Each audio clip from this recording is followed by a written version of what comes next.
Hello students, स्वागत है आपका अपने चैनल कॉमर्स कुजी पर। और जो हमने चैप्टर स्टार्ट किया था, चैप्टर थर्ड क्लास 11th का बिजनेस स्टडी का private public and global enterprises, तो वहाँ पर हमने गवर्नमेंट कंपनी से पहले का सारा पढ़ लिया था।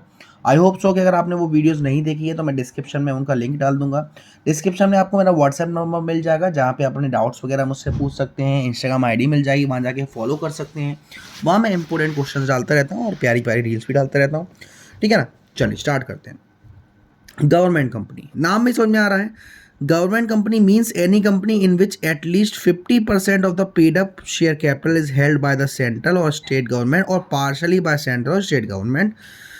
गवर्नमेंट कंपनी हमारी वो कंपनी होती है जिसमें कम से कम 51%, 51% पैसा जो है वो या तो सेंट्रल गवर्नमेंट का है या स्टेट गवर्नमेंट का है, या थोड़ा सेंट्रल का है या थोड़ा गवर्नमेंट का, यानी कि 51% पैसा गवर्नमेंट का है। तो वो कौन सी कंपनी है? Government company.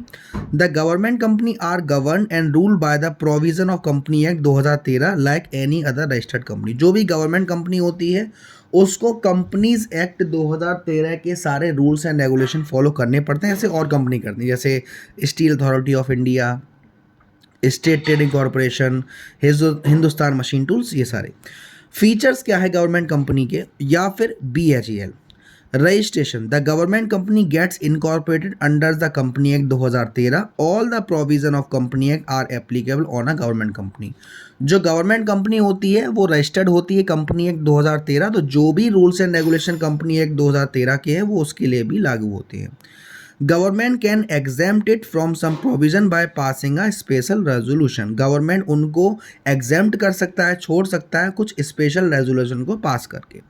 ऑनरशिप मालिक कौन होगा? The government company is wholly or partially owned by the government. जो गवर्नमेंट कंपनी होती है या तो पूरी की पूरी या थोड़ी किसके द्वारा चलाई जाती है? गवर्नमेंट के द्वारा, क्योंकि the share capital of this company is own by the government of India in the name of the president.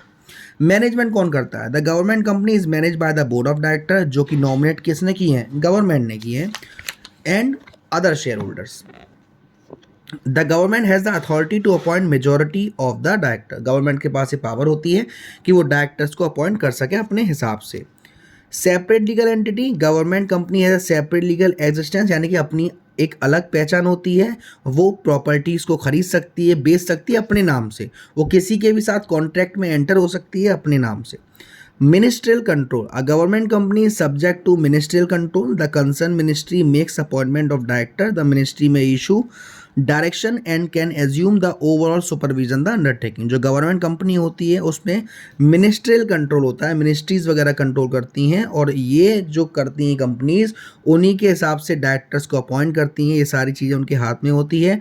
The ministry में issue direction and can assume the overall supervision of the undertaking. जो ministry होती है वो direction को issue करती है और जो भी हमारा सुपरविजन होता है उनको अपने हिसाब से चलाती है। Financial autonomy, the government company enjoy borrowing power. It can raise capital by issue of various security. जो गवर्नमेंट कंपनी होती है उनके पास बोरोइंग पावर होती है, यानी कि किसी से भी पैसा ले सकती हैं। It can raise capital by issue of various security, और वो अपनी कैपिटल को भी बढ़ा सकती है सिक्योरिटी को रेज करके। It is free to use its revenue for the growth and expansion of the company. इसके पास जो भी पैसा आता है वो अपने हिसाब से जहाँ चाहें वैसा खर्च कर सकते हैं। Efficient staff. The recruitment and remuneration of employee of government company is independently decided by the government company itself. जो भी लोग आएंगे नई कंपनी में काम करने के लिए, जो भी रेमुनरेशन होगा, पैसा होगा, वो गवर्नमेंट खुद डिसाइड करती है। They are not govern by civil service rules, तो उसमें कोई सिविल सर्विस रूल्स नहीं लागू होते। Accountability, the government company are accountable to the ministry और द डिपार्टमेंट कंसर्न। अकाउंटेबिलिटी का मतलब है उसकी एनुअल रिपोर्ट, क्या क्या काम किया, कैसे कैसे परफॉर्मेंस रही, ये सारी चीज़ें। तो ये तो है फीचर्स। अब इसके फ़ायदे क्या हैं? सबसे पहला, administrative autonomy. The government company is relatively free from government and political interference. It can function freely and smoothly under the general vigilance of the government. Government company एक तरीके से फ्री होती है, किस चीज़ से? गवर्नमेंट और पॉलिटिकल इंटरफेरेंस से, और वो अपने फंक्शन को फ्रीली कर सकती है, स्मूथली कर सकती है, जैसे करना चाहे। जो भी उन्हें लगता है कि उनके लिए चेंजेस होने चाहिए वो उन चेंजेस को अपने आप से डालती है। Greater flexibility, government company is managed, finance and audited just as any other private sector company. जो गवर्नमेंट कंपनी होती है वो मैनेज की जाती है, फाइनेंस की जाती है, ऑडिट किया जाता है जैसे हम प्राइवेट सेक्टर कंपनी करते हैं। It can therefore secure greater flexibility, जैसा चेंज चाहे वैसा हम कर सकते हैं। एफिशिएंट स्टाफ, जैसा भी हमने ऊपर बताया था कि गवर्नमेंट ही अपने हिसाब से करती है, तो ये एक फीचर है। और collaboration, the government company can avail and accommodate manager skill, technical know how or expertise of the private enterprise by conveniently collaborating. मतलब कि कोलैबोरेट का मतलब है कि किसी के साथ मिलकर वर्क करना। अब इसमें डिमेरिट्स क्या है, डिसएडवांटेज क्या है। सबसे पहला है autonomy on paper only, the freedom and flexibility offered to government company is true theoretically only. यानी कि जो भी फ्रीडम मिलता है या फ्लेक्सिबिलिटी मिलती है गवर्नमेंट कंपनी को, वो एक तरीके से बस पेपर पर है, बेसिकली नहीं मिलती। एक्चुअल प्रैक्टिस में गवर्नमेंट एक मेजर शेयर होल्डर है, वो अपनी चीज़ से डिसाइड करता है किस चीज़ को कैसे करना है टर्म्स एंड कंडीशन के हिसाब से। फिर आता है political interference, government company are treated as the personal property of ministers, the interference of minister is frequent, the operational policy of the government company are form according to the fancy from the ministry. जो government company होती है वो एक तरीके से जो minister होते हैं वो अपनी पर्सनल प्रॉपर्टी समझते हैं, तो अपने हिसाब से वो रूल्स एंड रेगुलेशन को गवर्न करते हैं। Board pact with government representative, the board of directors in government company is appointed by the government. जो बोर्ड ऑफ डायरेक्टर होते हैं गवर्नमेंट कंपनी में, वो अपॉइंट किए जाते हैं गवर्नमेंट द्वारा। So these director always try to please the government rather than improving efficiency of the government company. तो ये डायरेक्टर चाहते हैं ज़्यादा से ज़्यादा गवर्नमेंट को खुश करें, ना कि उनकी एफिशिएंसी को बढ़ाने में। तो ये सारी चीज़ें हैं। सुटेबल कहाँ रहती है company, where government wants to control a company in the private sector without nationalisation, या फिर गवर्नमेंट वांट्स जो कोलैबोरेट करना चाहते हैं प्राइवेट सेक्टर के साथ, और गवर्नमेंट को प्लानिंग और फंड्स की ज़रूरत है, वहाँ पर हमारी गवर्नमेंट कंपनी अच्छा काम करती है। फिर आती है हमारी मल्टीनेशनल कंपनी या फिर global enterprises. Multinational consist of two different words, multi and national. Multi का मतलब होता है मैनी, और नेशनल का मीन्स होता है कंट्री और नेशन। तो multinational means a company which operates in many country, ऐसी कंपनी जो काफ़ी सारी कंट्रीज से ऑपरेट करी जा रही है, जिसकी काफ़ी सारी ब्रांच, फैक्ट्रीज, वर्कशॉप है अलग अलग कंट्रीज़ में, उन्हें हम मल्टीनेशनल कॉरपोरेशन या ट्रांसनेशनल कॉरपोरेशन या ग्लोबल एंटरप्राइजेज या इंटरनेशनल एंटरप्राइज के नाम से जानते हैं। The headquarter of the multinational company are located in one country and it carry business in other country। उनका जो हेडक्वार्टर होता है, मेन हेड ऑफिस होता है, वो एक कंट्री में होता है और वो अलग अलग कंट्रीज में वर्क करती हैं। जैसे कि कोका कोला तो ऐसे, हुंडई है, नाइकी है, रीबॉक है, लॉरियल है, सोनी, एलजी, ये सारी चीज़ें हमारी एमएनसी कंपनीज हैं। अब इनके फीचर्स क्या हैं, giant size and huge capital resource, the assets and sale of multinational company are quite large. These companies operate on large scale. Their operations are so huge that sometimes their sale turnover exceed the gross national product of a developing country. Assets और cell जो होती है multinational company की वो ज़्यादा होती है, ये कंपनी बड़े पैमाने पे काम करती हैं और इनका जो टर्नओवर है वो इतना ह्यूज होता है, कभी कभी कंपनी की जीडीपी से भी ज़्यादा निकल जाता है। फॉर एग्जांपल जो फिजिकल एसेट्स है आईबीएम की, इंटरनेशनल बिजनेस मशीन की, वो $8 बिलियन से भी ज़्यादा है। Centralized control. The branches of multinational companies spread in different country are controlled and managed from the headquarter located in home country. जो branches होती है मल्टीनेशनल कंपनी की, उनको चलाया जाता है, कंट्रोल किया जाता है उनके द्वारा जो हेडक्वार्टर है। All the branches operate with in the policy framework form by the headquarter. जो हेडक्वार्टर ने पॉलिसीज वगैरह बनाए हैं, रूल्स एंड रेगुलेशन बनाए हैं, उनके हिसाब से इनको काम करना पड़ेगा। Advance technology, multinational company make use of latest technology to supply world class product. They employ capital intensive technology and innovative technique of production.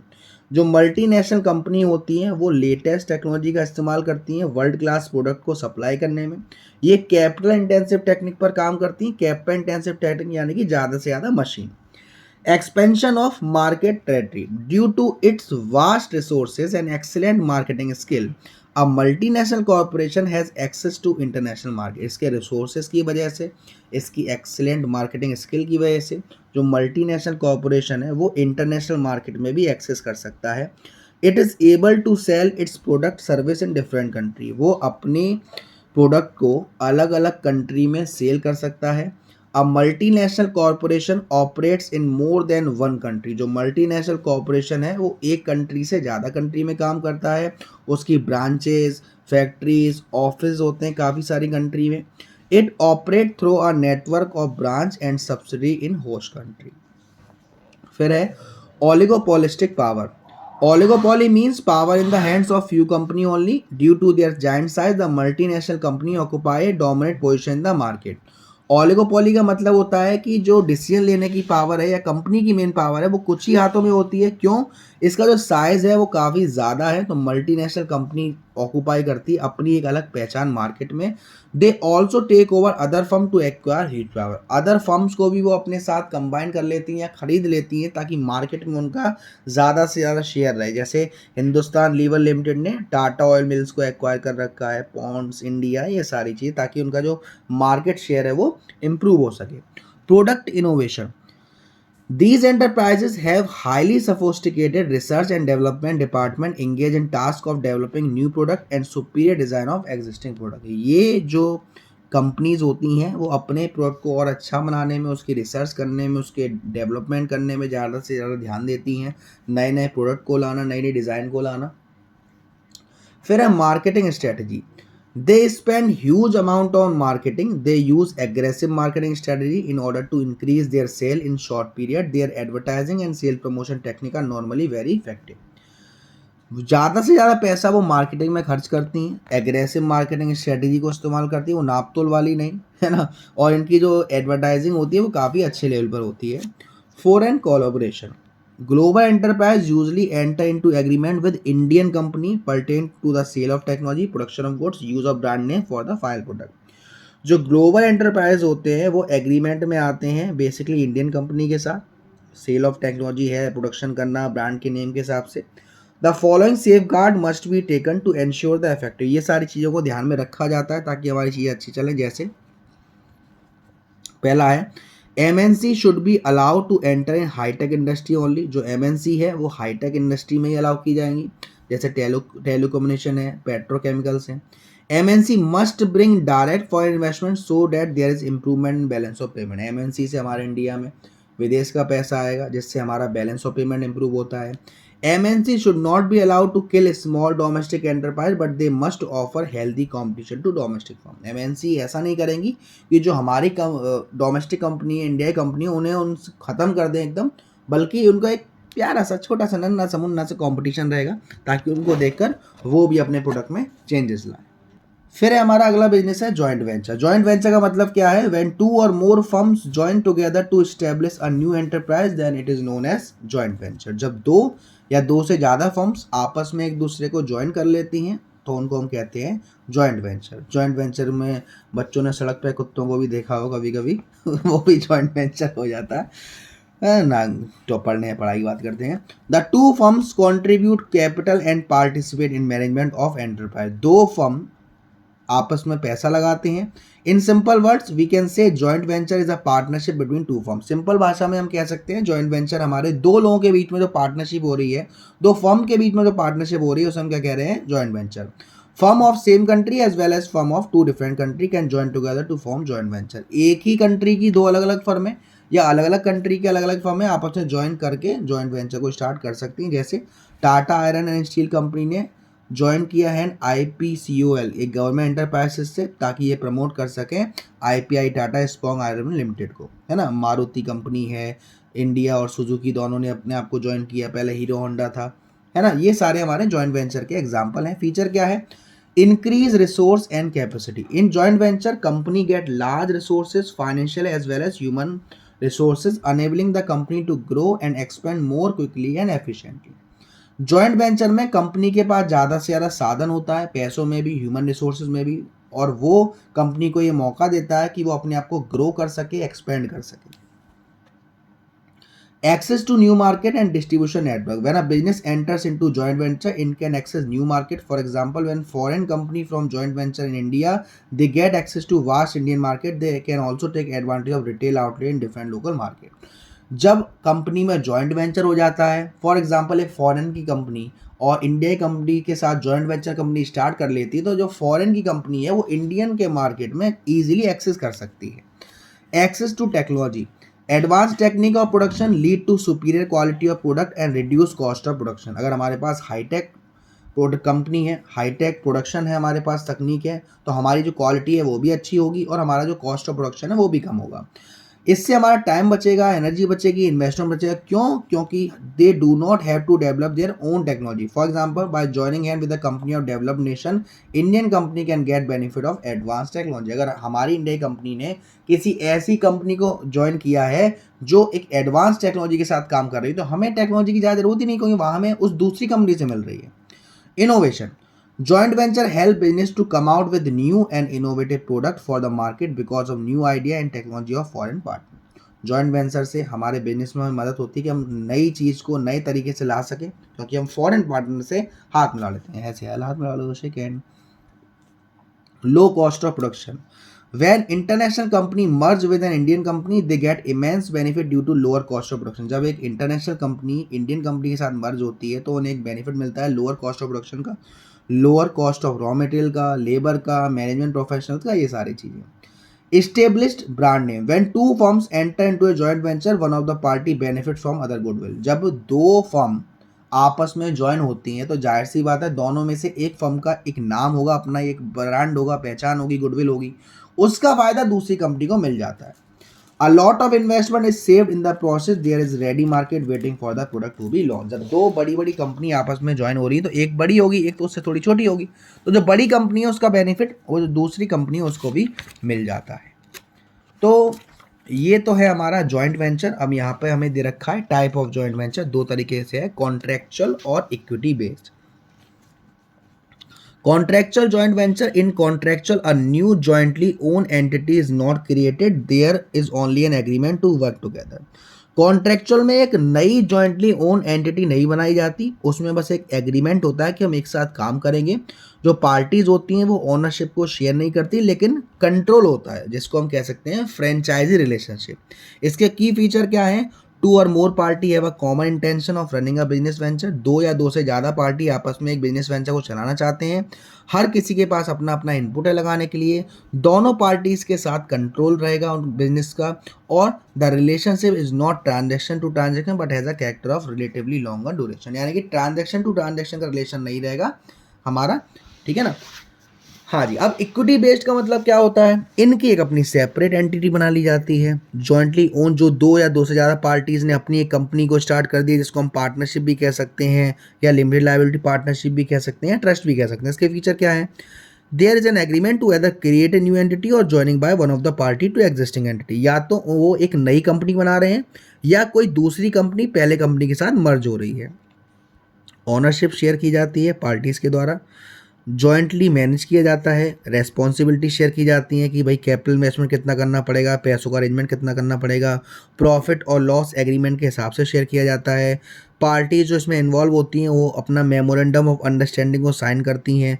The joint venture agreement must state that all the government approval and licence will be obtain with a specified period. जो भी आपको एक निर्धारित समय दिया गया है उस तक आप गवर्नमेंट के सारे अप्रूव लाइसेंस करवा लें। तो ये तो थी हमारी बात एमएनसी की, या सॉरी जॉइंट वेंचर की। लास्ट है हमारा public private partnership. Public private partnership describe a government service or private business venture which is funded and operate through a partnership of government and one or more private sector company. Public private partnership का मतलब है जो एक government service है या private business venture है जो कि फंड किया जा रहा है या तो गवर्नमेंट से या प्राइवेट सेक्टर से। This scheme are also referred as P3, PPP और P3। इसको हम ऐसे भी कह सकते हैं, ऐसे भी कह सकते हैं और ऐसे भी कह सकते हैं। एग्जाम्पल दे रखा है, for example a hospital building finance and constructed by a private developer and then lease to hospital authority. The private company act as a landlord and provide house keeping service and other non medical. जैसे कि भाई अब यहाँ पे क्या कह रहा है कि एक हॉस्पिटल की बिल्डिंग बनाई है, पूरा पैसा खर्च किया है प्राइवेट डेवलपर ने और उसके बाद उस बिल्डिंग को दे दिया गवर्नमेंट। तो ये हमारा एक तरीके से पब्लिक प्राइवेट पार्टनरशिप कहलाती है। फीचर्स क्या है इसके?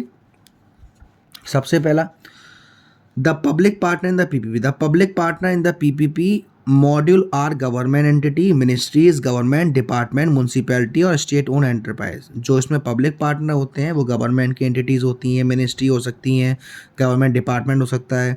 The private partner can be local or for investor with technical और financial expertise related to project.